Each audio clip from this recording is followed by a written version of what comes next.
Good afternoon. Today I'm reading chapter 11 of the Miraculous Journey of Edward Tulane. Just to recap, last time I read Edward ended up in the rubbish bin because Lolly, who is Nellie's and Lawrence's daughter, did not like him for some reason.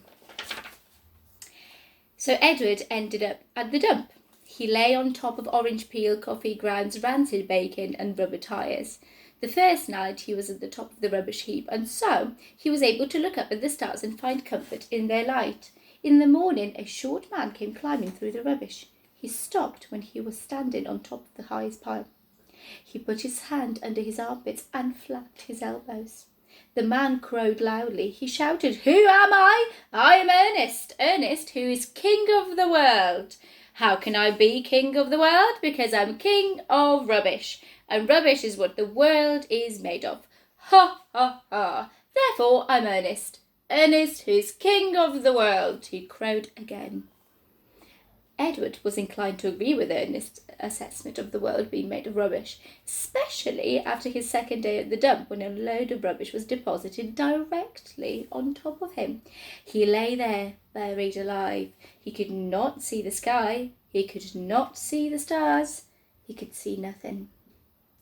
What kept Edward going, what gave him hope, was thinking of how he would find Lolly and exact his revenge.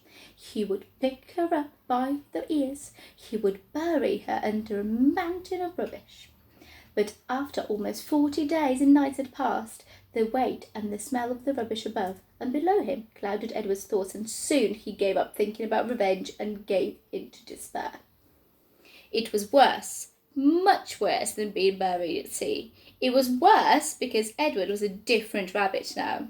He couldn't say how he was different. He just knew that he was. He remembered again Pellegrina's story about the princess who had loved nobody. The witch turned her into a warthog because she loved nobody. He understood that now.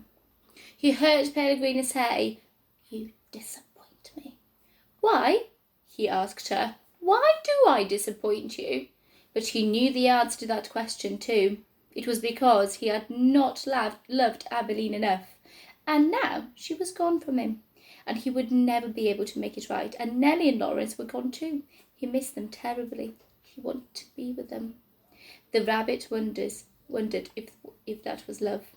Day after day passed, and Edward was aware of the time passing only because every morning he could hear Ernest performing his dawn ritual, cackling and crowing about being king of the world.